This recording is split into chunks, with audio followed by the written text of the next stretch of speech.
Habiendo terminado el estudio sobre el libro de Josué, terminamos diciendo que el libro termina en un sentido con una elipsis diciendo, sigue leyendo el libro de Jueces para ver qué pasa. Porque dice, sirvieron al Señor fielmente todo el tiempo de Josué y los ancianos que sobrevivieron a Josué, los que habían visto la gloria del Señor en el desierto y en la conquista. Pero, ¿qué pasó después? Imagina un avión con alas agrietadas.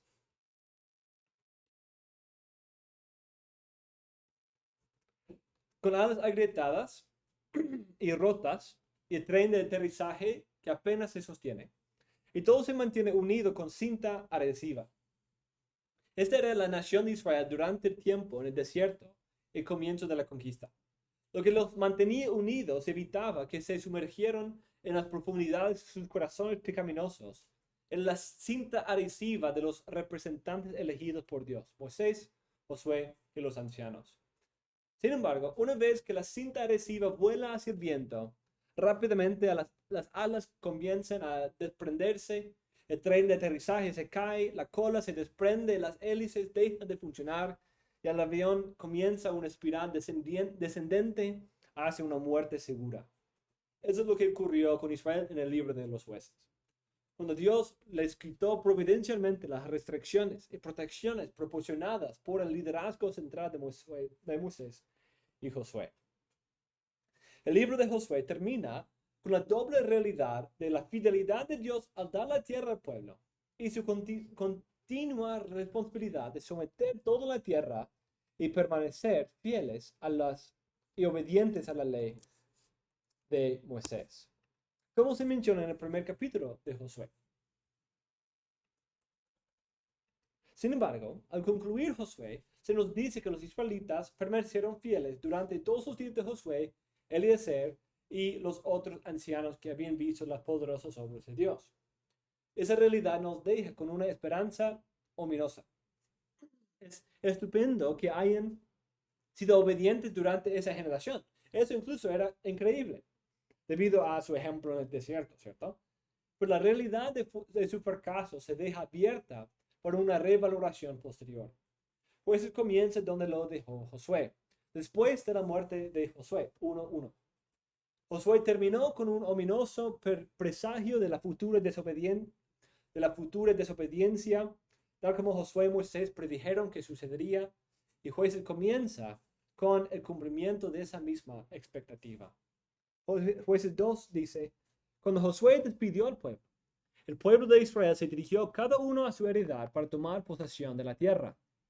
El pueblo sirvió al Señor todos los días de Josué y todos los días de los ancianos que sobrevivieron a Josué, quienes habían visto toda la gran obra que el Señor había hecho por Israel, lo mismo que 24 de Josué.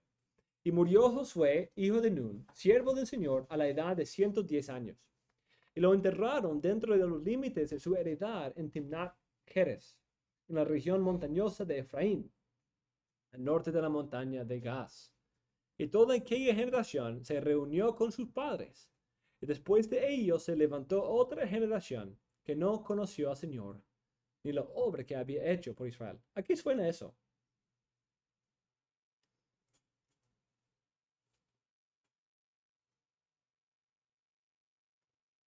Y después de ellos se levantó otra generación que no conoció al Señor. Josué tuvo que circuncidar, era una persona que la siguiente generación no había conocido. Había hecho con la primera generación que murió en el desierto. Ah, Cuando Moisés escribió el otro nombre. sí, sí. Pero este es el lenguaje. Como sirvieron al Señor, todo iba bien, pero después de ellos se levantó otro que no conoció. A José, ¿cierto? Sí. A Faraón. Y todo le iba bien, hasta que se levantó un Faraón que no conoció a José. Y de la misma manera, aquí se levantó otra generación que no conoció al Señor. Josué y Deuteronomio nos dejan con la expectativa de que las cosas irán mal después de la muerte de esos líderes centrales. Pero Jueces nos ayuda a ver lo mal que se ponen las cosas cuando el pueblo abandona abandone su pacto con Dios. Como dice Stephen Dempster, es como si el ominoso dosel de oscuridad del final de Josué se hubiera asentado sobre el paisaje de Jueces.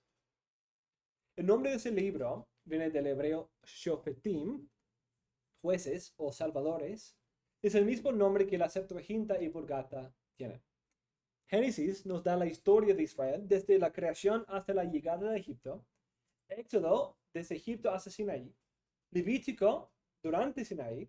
Números desde Sinaí hasta el límite de la tierra. Deuteronomio en las planicies de Moab, ahí al punto de entrar. Y Josué nos da la historia de la conquista hasta la muerte de Josué. Y Jueces retoma la historia después de la muerte de Josué y hasta el inicio, hasta casi el establecimiento de la monarquía, del tiempo de Elí y Samuel.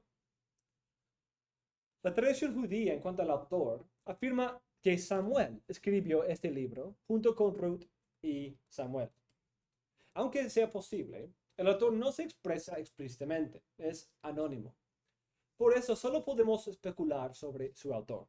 Muchos de los críticos quieren decir que fue una composición de dos fuentes primarias parecidas a J y a E, Elohista de Pentateuco. Esos documentos fueron editados por un redactor en 650, 600 antes de Cristo, como después del tiempo de Ezequías. Por eso dicen que hay muchos ejemplos de cuentos dobles, como de algunas historias que parecen ser repetidas. Otros quieren decir que fue la obra del escritor deuteronomista, que escribió Deuteronomio y la historia deuteronómica por mostrar que el exilio y caída de Israel ocurrió por no obedecer los mandamientos de Deuteronomio. Otra vez, aparte de cómo Deuteronomio aparece de manera muy importante en el libro de los profetas y sobre todo aquí en Jueces, tenemos esa idea de que ellos hacían lo recto ante sus propios ojos, ellos no servían al Señor, lenguaje que también Deuteronomio usa. Sin embargo, el libro mismo demuestra gran unidad y armonía, no como una composición al azar de otros documentos. También la evidencia interna demuestra que viene de un tiempo al principio de la monarquía o justo después. Por ejemplo, 1:21 dice que los jebuseos todavía moraban en Jerusalén, pero fueron expulsados en el tiempo de David.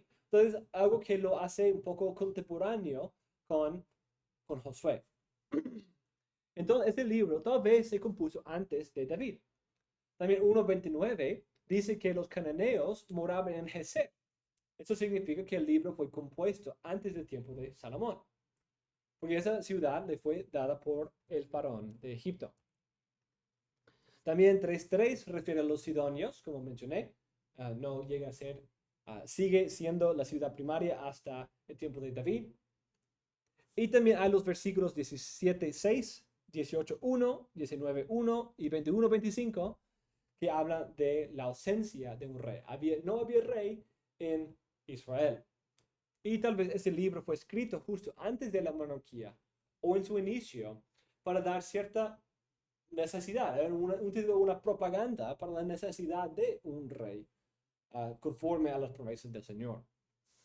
También hay otro versículo que es un poco difícil. Hasta el día del cautiverio de la tierra, 18:30. Este versículo refiere a los levitas que sirvieron a la tribu de Dan y dice que sirvieron hasta el cautiverio. Sabemos de dos cautiverios principales, ¿cierto? El de Samaria en 722 y de Judá en 586. Pero las otras indicaciones muestran que fue escrito casi 400 o 550 años antes de esas dos fechas. Entonces, ¿a qué hace referencia este éxodo o cautiverio? Ese cautiverio de la tierra. Sin embargo, Young dice que puede referirse al cautiverio del arca, cuando el arca fue cautivado y expulsado de la tierra en el tiempo de Samuel. Lo que parece más probable es que hace referencia a la caída de Silo en 1 Samuel 4. Eso parece más probable porque el versículo próximo refiere a todo el tiempo que la casa de Dios estuvo en Silo. Entonces, parece que uniendo esas dos ideas, habla de cuando el templo estaba ahí, hasta que ya Dios dejó de morar ahí porque fue robado el arca. Ahí de hecho, no volvió. Se quedó en la casa de alguien más hasta que David por fin lo restauró a Jerusalén. Describe este evento como un cautiverio que sería de acuerdo con la descripción en Salmo 78, que lo presenta así. También este libro y sus contenidos se menciona en otros libros de la Biblia. Se presenta como un tiempo de gran pecado y corrupción en el libro de Samuel y Salmos y Oseas, Isaías. Y el escritor de Hebreos incluye a Gedeón, Sansón, Barak, Jefté en su lista de personajes fieles. Además, algunos de los reyes conquistados aquí, sobre todo Seba y Salmuna, los que fueron derrotados por Gedeón, son a veces usados en los salmos y otros textos para ser otro símbolo de cómo Dios conquista a sus enemigos. Las fechas de los jueces son difíciles de determinar. Para demostrar, según el Reyes 6, afirma que tenemos 400 años y 80 entre el Éxodo y el cuarto año de reinado de Salomón. Entonces quitamos los 40 años del tiempo del desierto, 7 años de la conquista, 40 años para el resto de la vida de Josué y los ancianos. También si quitamos los 4 años de Salomón, los 40 de David, los 40 de Saúl, para el tiempo de Samuel, y 40 para de Elí, tenemos alrededor de 250 años para los jueces. Sumando todos los números del libro de tiempos de reinado de jueces y tiempos de paz y tiempos de operación, son 410 años en total. La respuesta más amplia a este problema es que no había una sucesión clara de jueces. Es decir, no era un juez hasta este momento y de ahí otro juez y de ahí otro juez y nadie servía al mismo tiempo. Sino la realidad es que probablemente esos jueces parecen ser más regionales en la mayoría de los casos. Algunos servían a todo Israel, pero la mayoría de ellos parecen ser, como Samuel, es un ejemplo obvio, un juez que gobernaba sobre todo Israel. Pero la mayoría parecen ser quizás regionales, de una tribu. Algunos gobernaban en el sur, mientras otros estaban en el norte. También el tiempo de Elí se presenta como muy parecido al tiempo de los jueces. Es posible que todavía había jueces gobernando en el tiempo de Elí. Entonces,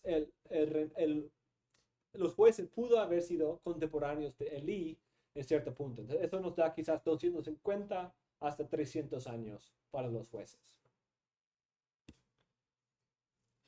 Y ahí hay una tabla donde se pueden sumar todos los años.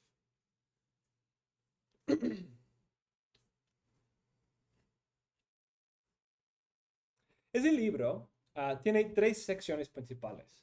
Tenemos el fracaso en la guerra santa de poseer la tierra, algo esperado en el libro de jueces, indicado ahí en un par de lugares, como ellos iban a fallar en expulsar a las naciones.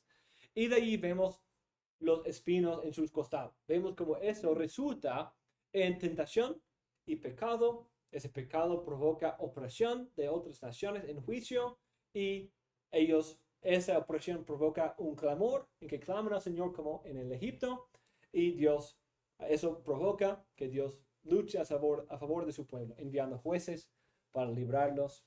Y eso sigue hasta el capítulo 17, en que tenemos un cambio y vemos un poco más generalmente el estado decaído de la sociedad de Israel.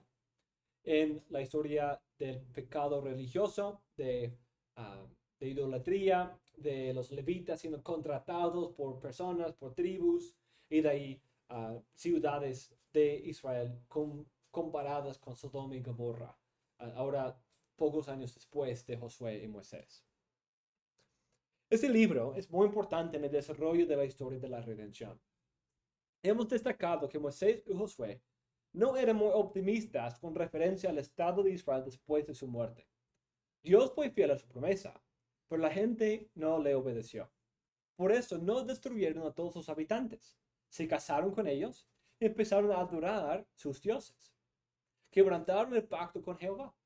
Y como Josué dijo, porque no expulsaron a todos sus habitantes en el principio cuando el Señor estaba ayudándoles, ahora el Señor no iba a expulsar más de los habitantes. Por esto, los habitantes se quedaron y son una prueba para la gente de Israel y espinas en sus costados. Con esto en cuenta, el libro demuestra la necesidad de un rey justo y fiel al Señor. Aunque este deseo encuentra alguna satisfacción en David, el libro realmente está esperando el rey prometido en el Pentateuco, que igual que a David, viene de Judá, pero es más allá. Es de hecho el hijo de David. Perdón Salomón, sino otro hijo. En este libro vemos un gran ejemplo de repetición y refrán, una técnica literaria. Estas dos técnicas literarias pueden usarse para expresar los temas principales del libro. La repetición quizás sería parecido a lo que hablamos de patrón y de los patrones que proveen cierta simetría y coherencia a la historia. Vemos la repetición de los temas de los ojos. Este tema también se muestra en un refrán. Cada uno hacía lo recto delante de sus ojos. Pero este tema también se repite en la historia de Sansón. Y tenemos el refrán: en esos días no había rey en Israel. Entonces hay varios temas repetidos, ciertas imágenes, detalles repetidos. La historia de los jueces sigue un patrón repetido. Referencia a los ojos es algo constante en el libro de Jueces, que también se retoma en el libro de Samuel después. Y varios otros detalles. Pero el énfasis en el pecado nos muestra que necesitamos un rey justo y perfecto que puede salvar a su pueblo de peligro y la maldición del pecado.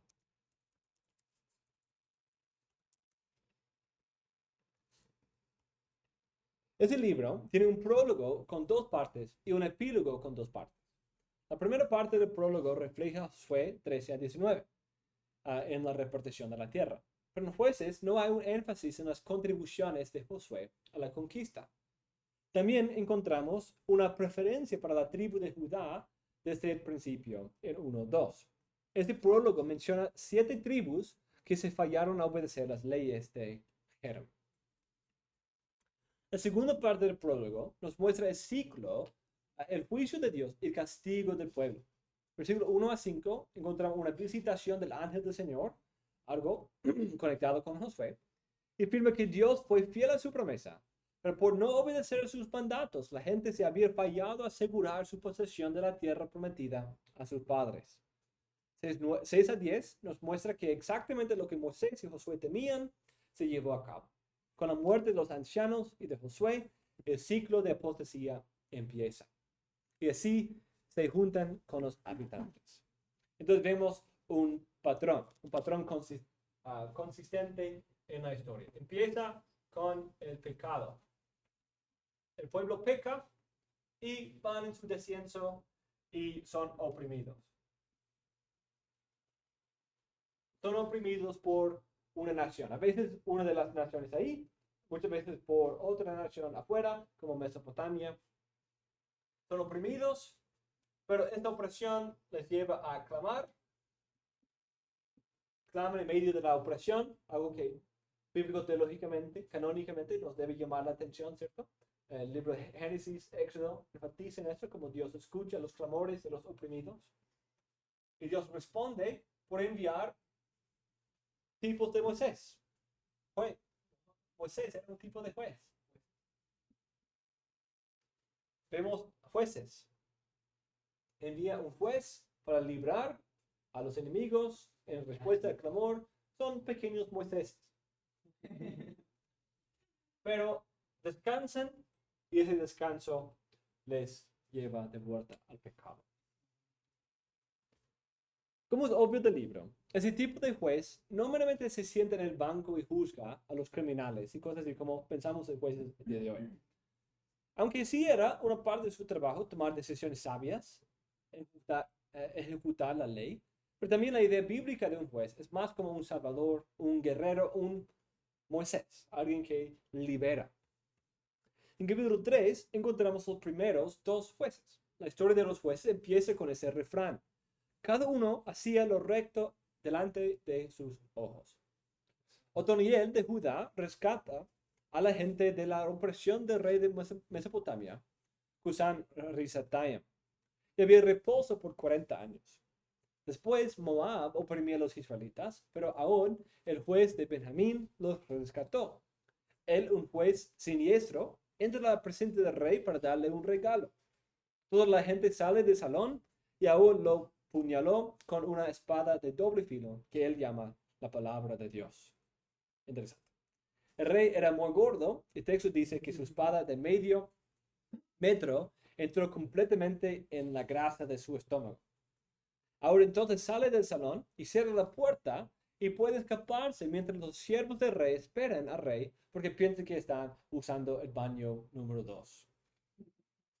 El libro de Jueces usa un poco de ironía y humor para relatar sus historias. También el libro de Samuel va a usar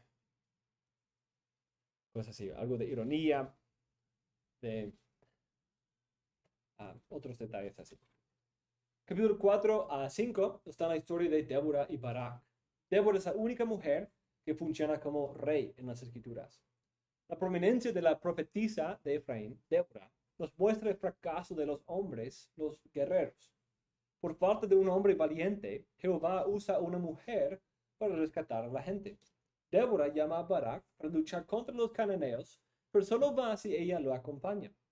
Por su temor, la gloria y honor por salvar a la gente se da a una mujer, no a Barak.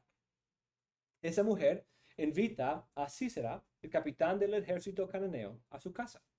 Se duerme en la casa por tomar leche y cuando estaba dormido, dice, pero Jael, mujer de Eber, tomó una estaca de la tienda, poniendo un mazo en su mano.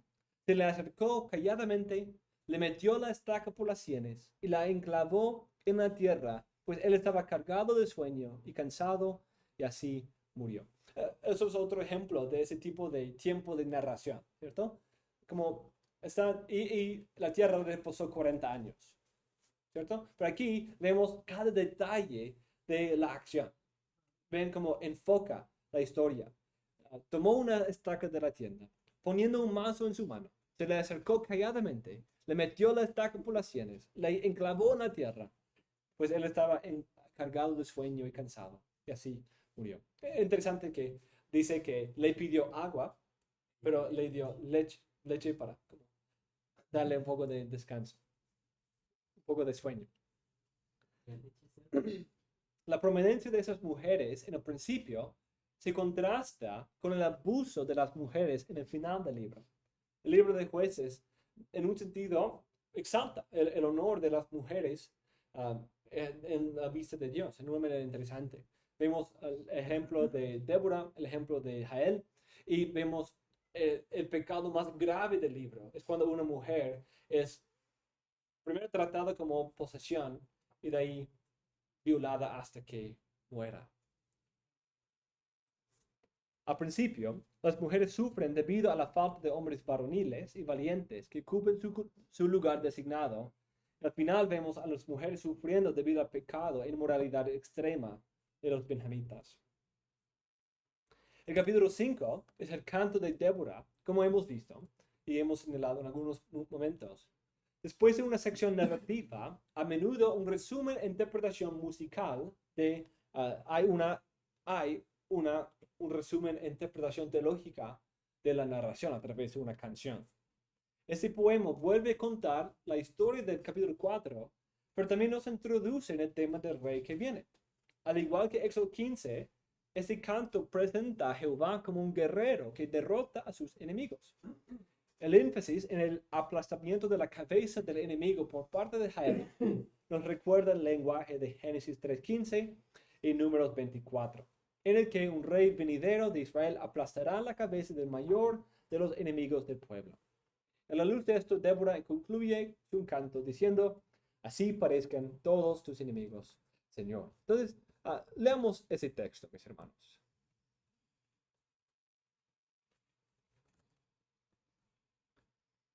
¿Todo el cántico? Sí, empezando el capítulo 5.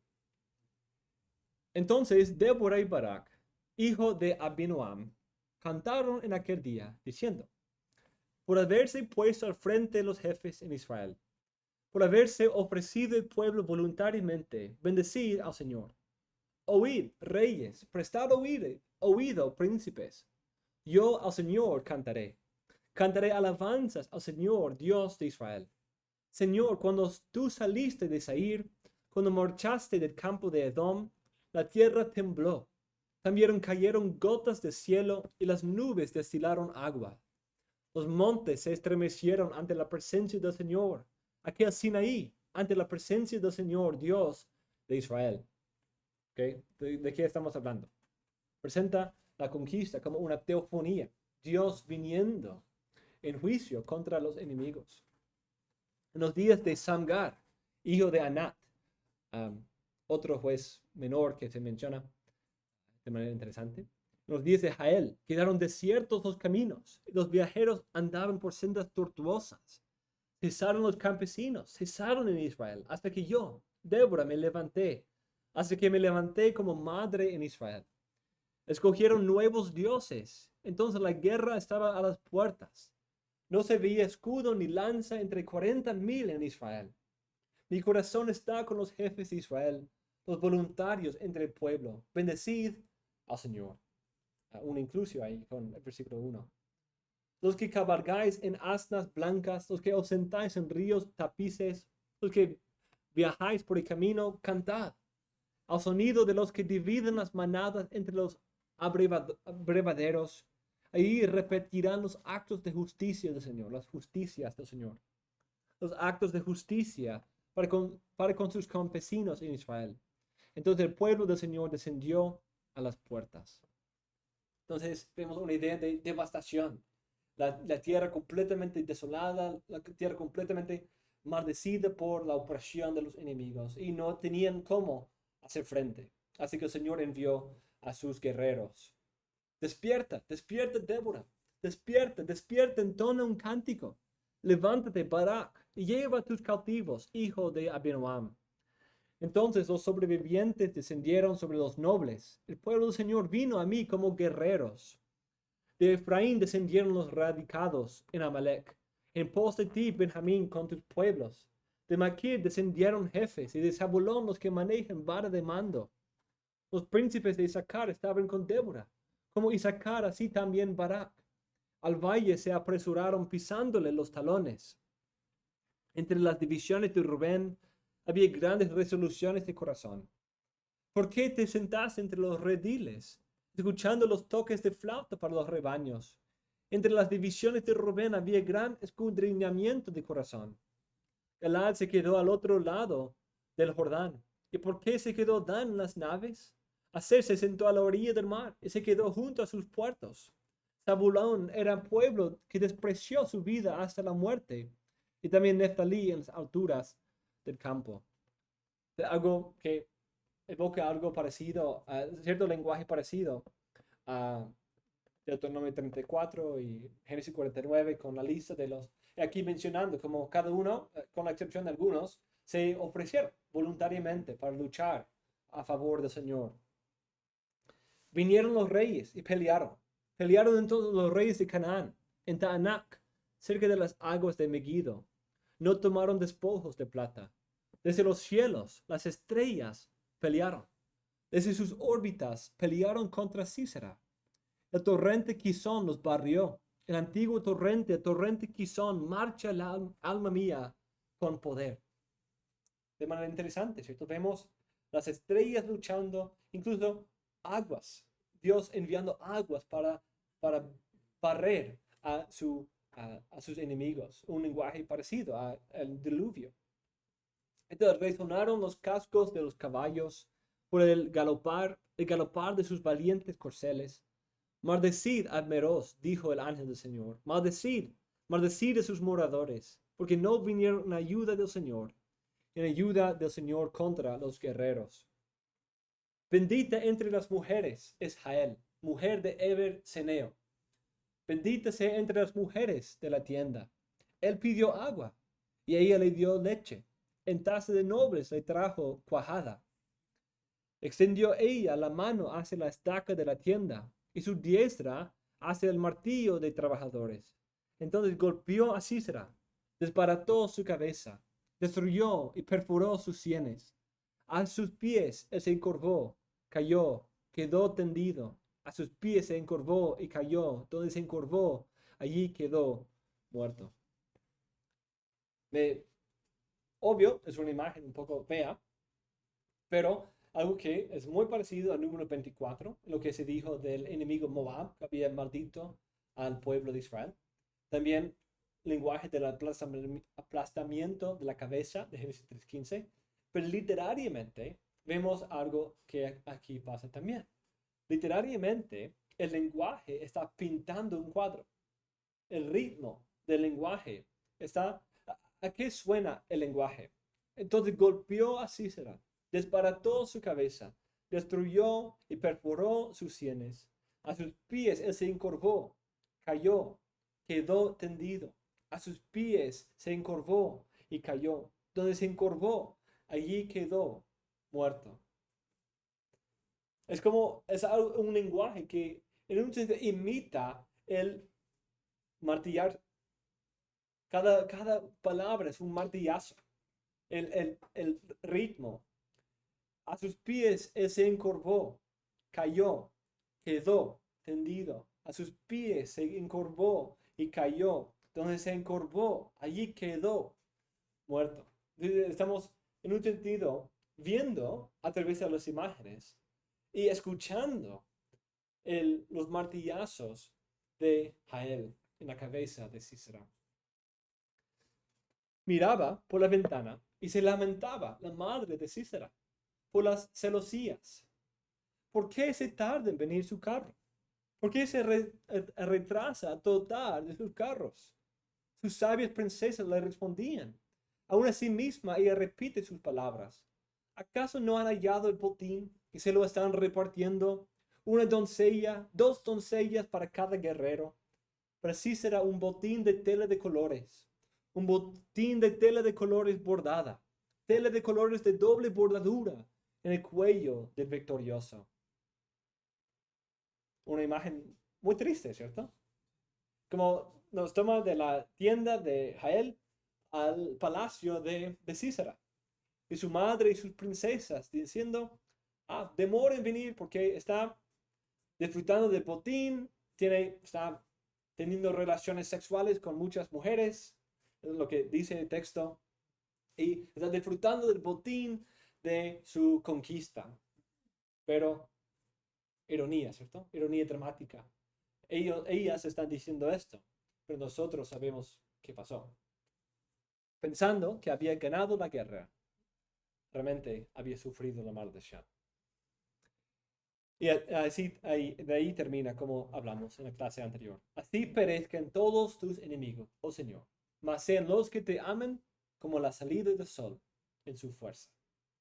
Y el país tuvo descanso por 40 años. Sí, lenguaje parecido. Esa idea del sol aparece en varias partes. Listo. Capítulo 6, encontramos el regreso al pecado. Después de la grandeza de la jefatura de Débora, de Barak, encontramos otra vez, después de su descanso, vuelven al pecado. Y Jehová les recuerda de sus obras y la desobediencia de la gente. Por su pecado son oprimidos por Madián. 6:11-40 recuenta el llamamiento de Gedeón. Al principio es muy temeroso, pero el ángel del Señor lo llama un guerrero valiente. Algo un poco irónico. En capítulo 7 encontramos la fidelidad, es muy irónico de hecho, porque está escondiéndose detrás de la era porque tiene temor de los madianitas. Y el ángel del Señor viene y dice, guerrero valiente del Señor. En capítulo 7 encontramos la fidelidad de Dios y Gedeón y sus 300 hombres derrotan a los madianitas. Los 2 reyes de Madián, Seba y Salmuna, fueron ejecutados por Gedeón y esa victoria se menciona en Salmo 83 y también otros textos. Un detalle aquí sobre el llamamiento de Gedeón. Su ejemplo de poner ¿cómo? El vellón. Sí, la tela. Al poner la tela ahí, eso no era una muestra de fe, ni un ejemplo de cómo tomar decisión. Es de hecho parte de lo que sigue, continúa el tema de su falta de fe, de su falta de confianza y su temor en este tiempo. Luego vemos cómo el Señor le va enseñando la fe, le está mostrando, instruyendo en la fe, pero al principio no lo vemos como un hombre de gran fe, sino de temor. Aunque al principio había destruido los altares de Baal, al final termina haciendo su propio ídolo de oro, un efod. Después de su victoria, el pueblo quiere que reine sobre ellos. Y él dice que él no reinará, porque Dios es el rey de Israel. Sigue viviendo como, aunque es así, sigue viviendo como si fuera rey. Él tiene muchas esposas y concubinas, tiene 70 hijos y exige impuestos al pueblo como lo haría un rey. Incluso es muy interesante que diga, no seré señor de vosotros, ni mi hijo os gobernará, el Señor os gobernará. Pero nombra uno de sus hijos, Abimelech. Mi padre es rey. Entonces, es un poco irónico, ¿cierto? Los acontecimientos de la vida de Gedeón y de su hijo Abimelech son fundamentales en la narración de este libro. De hecho, Gedeón recibe más, y su hijo recibe más enfoque que cualquier otro juez, él junto con Sansón. Eso nos muestra la importancia de un rey justo que reina en justicia y obediencia a Jehová, que no sea como Gedeón. Justo después de la muerte de Gedeón, el pueblo se vuelve al pecado, olvidando a Jehová y su misericordia. Abimelech va a tener comunión con sus hermanos, pero los mata, a todos menos a Jotam, el más joven, quien se había escondido. Más tarde, Abimelech se hace rey de la ciudad de Siquem. Y en 9:8 a 15 se relata la muy interesante parábola de Jotam, en que Jotam viene y dice, está escogiendo al peor rey posible. Y eso nos recuerda del tema de un rey ideal. Pero está diciendo, no escoja, no estés contento, no os conforméis a la zarza, tener la zarza como rey sobre ustedes, sino buscar el mejor, buscar el cedro, buscar la vid, buscar la verdad del Señor, el verdadero rey prometido. Más tarde, Abimelech lucha contra los hombres de Siquem y es asesinado por una mujer que lanza una piedra desde una torre y se le cae a la cabeza. Aplasta la cabeza del enemigo, al igual que en Génesis 4 y Génesis 3. Jueces 4 y Génesis 3. Pero ahora patrón con variación. ¿Cuál es la variación? En Génesis 3 es la serpiente. En Jueces 4 es el capitán del ejército cananeo. Pero ahora es el hijo de un juez. Ahora es un israelita.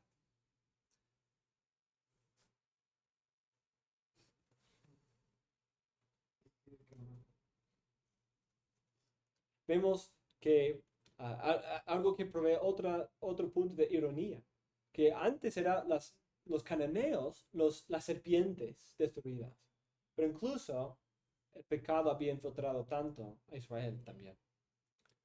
Josué, Otoniel, Ehud, Débora y Gedeón y otros jueces dieron una importante temporada de descanso a Israel. Pero a medida que la nación sigue decayendo, el descanso no llega, sino que solo hay opresión tras opresión. Después de Gedeón ya no menciona tiempos de descanso, sino hasta Salomón. De hecho, en el caso de Abimelech y algunos de los relatos posteriores, la gran opresión proviene del propio Israel.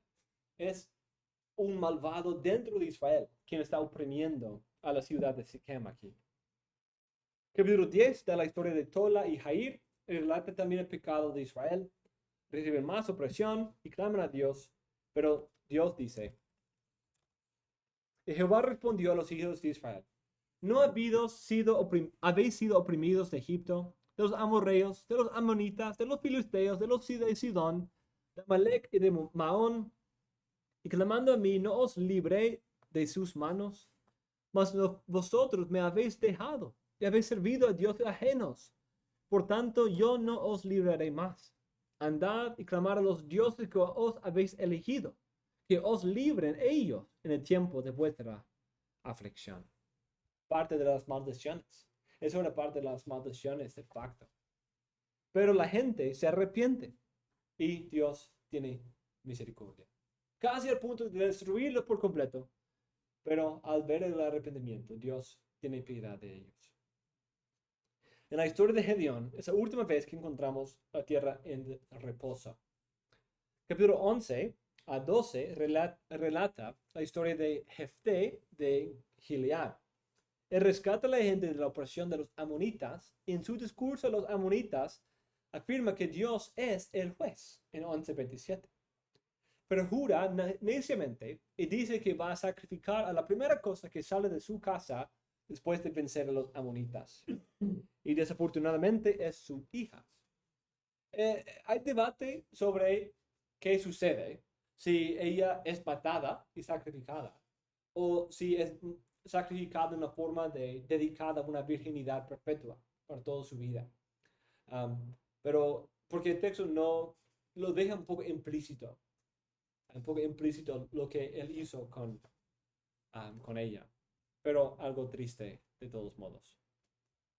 Capítulo 13 a 16, vemos la historia de Sansón. Tenemos la repetición del tema de los ojos en esta sección. Hemos visto ese tema en dos maneras, los ojos del pueblo y los ojos del Señor. Dice, cada uno hacía lo recto delante de sus ojos, y los hijos de Israel volvieron a hacer lo malo ante los ojos de Jehová. Los dos apareciendo en varias partes. Cada uno hacía lo recto delante de sus propios ojos, 17:6, 21:25, y los ojos hacían lo malo ante los ojos de Jehová en 2:11, 3:7, 3:12, 4:1, 6:1, 10:6, 13:1, varios lugares. Pero aquí vemos una extensión de ese tema en la vida de Sansón. Antes de llegar a su vida, vemos en primer lugar a Sansón señalado como muy importante. Él es señalado como muy importante porque él nace en una manera milagrosa, en una manera parecida a Isaac y Jacob y otros de los patriarcas. Sansón se conecta con ese patrón de nacimientos milagrosos profetizados por un ángel que vemos en los patriarcas y luego en Cristo y Juan el Bautista.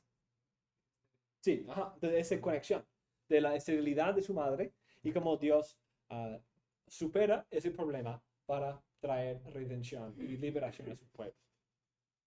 Ok, y él es nazarita, nazareo.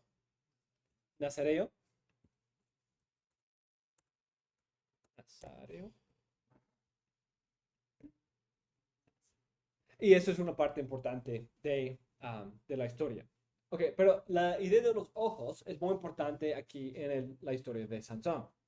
En primer lugar, él quiere casarse con una filistea, lo cual, en contexto de la ley, en contexto de la conquista, mala idea, ¿cierto? Mala idea. Y dice porque le agrada. Pero cuando dice esto, es una traducción de un modismo hebreo que dice, ella es buena en mis ojos. Ella era buena en mis ojos. En 14:3 y 7. Ese tema se muestra también cuando es capturado por los filisteos y le sacan los ojos. La vida de ese juez y unos otros es un ejemplo de la degradación de la nación. Sansón se casa con una mujer de la tierra y ella es la causa de su caída. ¿A qué suena eso? Toda la nación, ¿cierto? En un sentido, la historia de Sansón es la historia de Israel. Él se casa con las mujeres de la tierra, peca contra el Señor y rompe su voto, su pacto con el Señor, ¿cierto? En una manera individual. Y el Señor, él es desterrado, llevado a Filistea, y allí es juzgado, pero el Señor se acuerda de él en medio de su destierro y le da la victoria en su muerte. Dempster dice que es un microcosmos de toda la historia de Israel. Y así concluyendo la primera parte del libro, o segunda parte del libro de Jueces, la parte principal. La estructura de Jueces muestra que Israel desciende gradualmente, esas son las palabras de Dempster, a un atolladero moral y político. Eso se refleja en la secuencia de los propios jueces, la mayoría de los cuales son personajes cuestionables, como Gedeón o Abimelech, aún peor, y Jefté con su voto necio. Pero el último en un espejo especialmente llamativo de la nación. Sansón, el israelita nacido de forma sobrenatural, como los patriarcas, fue apartado como un nazareo con una vocación distintiva, rompe constantemente sus votos religiosos, matando, bebiendo, tocando cosas muertas, todo lo demás. Se convierte en esclavo, el enemigo le saca los ojos. Ok, perdón. Rompe constantemente sus votos religiosos, se enamora de las mujeres filisteas, pierde su identidad y su fuerza física en esos encuentros, se convierte en esclavo, pierde la presencia del Señor. Se convierte en esclavo y el enemigo le saca los ojos. Representa a su propio pueblo, que tuvo un origen sobrenatural, fue apartado de entre las naciones con una vocación distintiva, rompió sus votos, se enamoró de ídolos extranjeros, hasta que finalmente perdió su identidad y poder espiritual y se convirtió en esclavo ciego de sus opresores en el exilio. Hay un rey luego de Josías, cuando es llevado, Ajá. le sacan Sí. y Ciro. Y es guardado en la casa del rey, ¿cierto? Oh, no, ese es Sedequías, ese era el malo, ¿cierto? Porque habían dos, uno que es matado y se le sacan los ojos, y el otro que es preservado y recibe una ayuda. Era Sedequías y Joaquías, o Asías. O así, o acá. Ajá. Algo así. Sí. Mira el nombre, por eso se llama. De ahí esos últimos reyes son como Joaquín, Joasías, Ese desarrollo deteriorado que culmina en el trágico episodio de Sansón muestra también que la institución de los jueces no es plenamente capaz de ayudar al pueblo de Israel. Como mínimo, se necesita otra cosa o alguien más. En 17:18 vemos la corrupción religiosa de la gente. El libro destaca mucho de la idolatría de la gente, pero aquí en 17 vemos que un hombre contrata a un levita para ser un sacerdote para sus ídolos, para sus dioses caseros. En capítulo 18, ese levita es contratado por la tribu de Dan para ser su propio sacerdote ante sus ídolos. Es algo que va empeorando. De hecho es algo interesante. Dan lo presenta como ir de lo menor a lo mayor, cuando el libro lo está presentando como de ir a lo peor a lo peorísimo. Aún más peor. De Guatemala a Guatepeor. Sí, claro. Sí, ajá. En inglés hay saltar de saltar del sartén al fuego. Esa es una frase, ¿cierto? Modismo. De sartén hacia el fuego. La misma. De Guatemala a Guatepeor, sí. Y es algo irónico, ¿cierto? Dan presenta, dice, ¿cuál es mejor? ¿Ser levita de una familia o de una tribu completa? Pero aquí vemos una familia apostatizada y una tribu completa apostatizada. 19 repite ese refrán y 19-21 nos muestra la profundidad del pecado de Israel. Había un levita que toma una concubina de Judá, se van y cuando se anochece la concubina dice que deben ir a una ciudad de los jebuseos. Pero el levita dice que no van a quedarse en una ciudad extranjera, por esto pasan a Gibeá en Benjamín. Otra ironía, ¿cierto? Que habría sido más seguro para ellos en la ciudad de los cananeos. Eran peores que los cananeos. Pero los hombres de la ciudad vienen a la casa en que se quedan y hacen las mismas cosas que ocurrieron en Sodoma y Gomorra. Pero aquí es interesante qué pasó en Sodoma y Gomorra, conectando con uno de los temas aquí del libro de Jueces. ¿Qué hicieron los ángeles?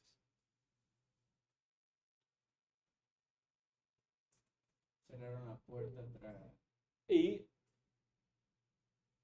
Llevaron a Lot, ¿no? y cegaron los ojos de los sodomitas para que no cumpliera la gran maldad que habían intencionado en contra de los ángeles, Lot y su familia.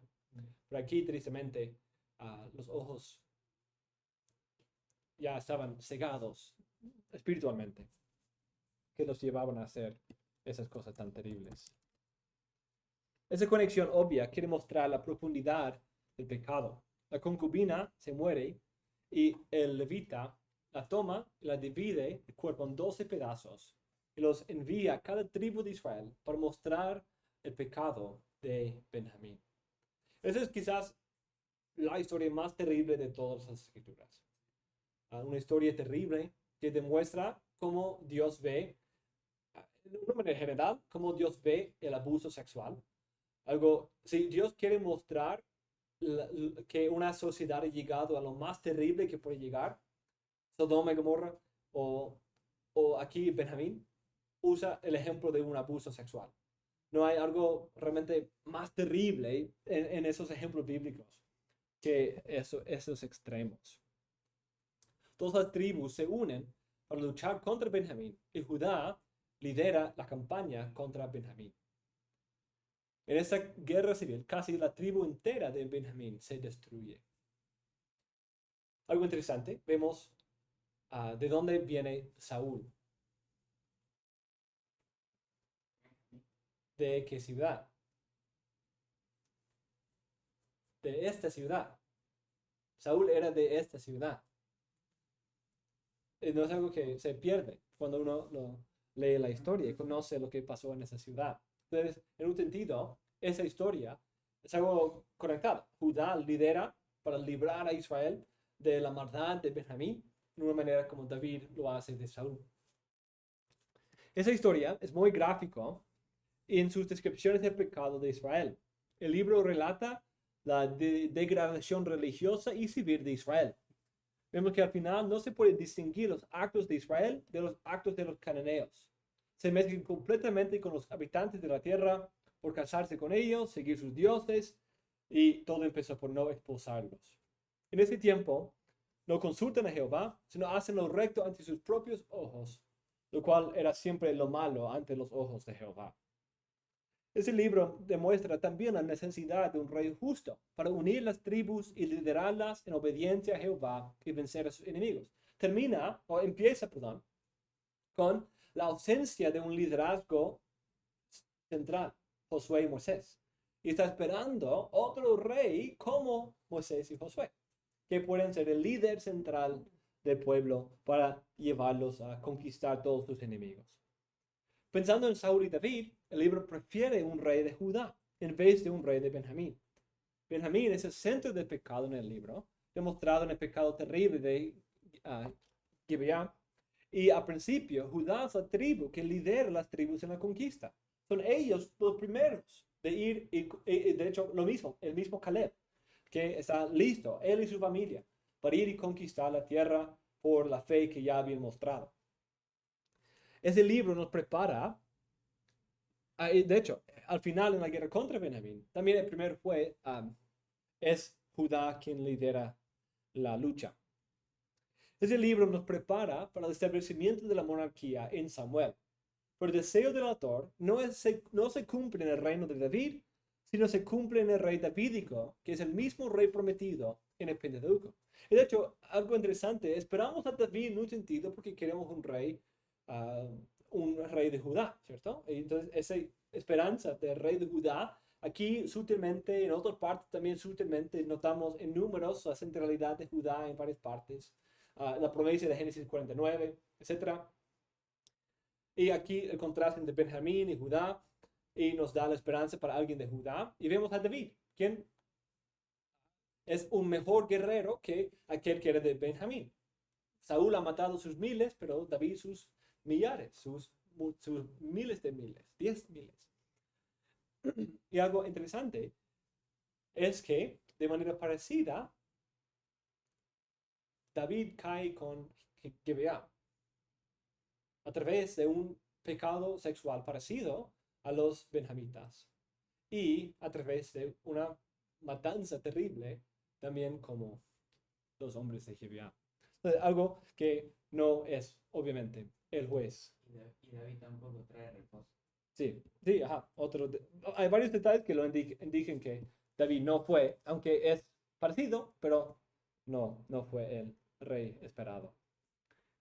Dempsey dice, Israel necesita una realeza duradera en lugar de un juez temporal.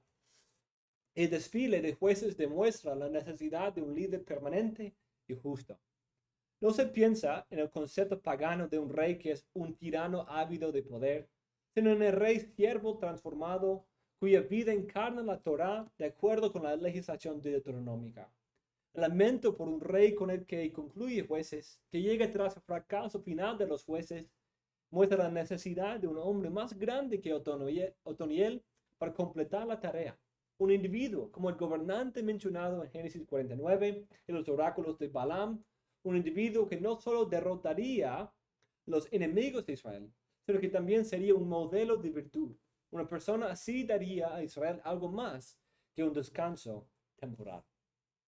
El libro de Jueces es una ilustración útil del principio afirmado por Richard B. Hayes. Toda la historia de Israel se construye hacia su clímax narrativo en Jesús, el Mesías que tuvo que sufrir antes de entrar en su gloria. El libro no tiene profecías mesiánicas explícitas como las de Isaías o Miqueas o los otros profetas, pero toda la historia nos deja con la gran expectativa y esperanza. El libro de los jueces revela que el verdadero problema de Israel no es la opresión física, ni el no tener la tierra, ni siquiera la falta de liderazgo, sino que tenían corazones pecadores. Fue el pecado, la desobediencia, lo que causó todos sus problemas físicos extremos en el libro, y no al revés. Al mismo tiempo, el libro revela que, por lo tanto, la verdadera necesidad de Israel es el rey justo y superior, divinamente designado, que será más fiel, justo, valiente, sabio y piadoso que los jueces. Ese rey no será un cobarde como Barak, ni una contradicción viviente como Gedeón, ni conducirá a la rebelión y la idolatría como él o su hijo, ni será insensato como Jefté, ni adúltero y malvado como Sansón, sino que será un juez, un rey justo y sabio, y librará a Israel de su verdadero problema, el pecado. Y con eso, mis hermanos, cerramos nuestra clase sobre jueces y estamos bien preparados para el libro de Samuel, cuando por fin viene un rey.